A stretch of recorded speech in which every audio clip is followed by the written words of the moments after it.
अस्सलाम वालेकुम।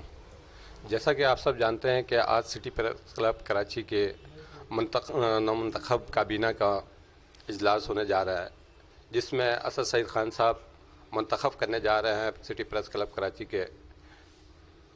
और हम तो यही कहेंगे कि 3 साल से जैसे हमारा प्रेस क्लब चल रहा है, जो भी ज़िम्मेदार बन रहे हैं, लेकिन कभी उन्होंने अपने फ़राइज़ को अंजाम नहीं दिया। तो अल्लाह से गोशा है, यही कोशिश है कि इस दफ़ा जो भी हमारे ज़िम्मेदारान हों, इंशाअल्लाह वो पूरे ईमानदारी के साथ अपने तरीके से ये काम करें और सारे सहाफ़ियों को अपने साथ लेकर चलें।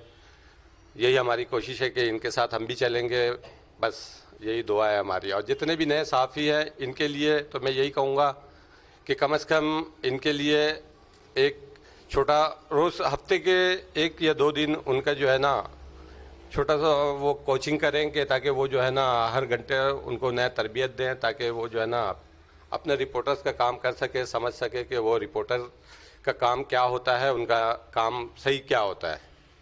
क्योंकि रिपोर्टर्स पे बहुत सारे इल्ज़ामात होते हैं कि बहुत सारे मामलात हैं कि उन पे बहुत सारे इल्ज़ाम हैं कि ये बत्ताखोरी करते हैं, ये करते हैं, साफ़त नहीं करते हैं, ये बहुत सारे मामलात हैं। तो लिहाजा मैं यही दुआ करता हूँ कि अल्लाह ताला हम सबको कामयाब करे और हमें सुरखरू करे। आमीन।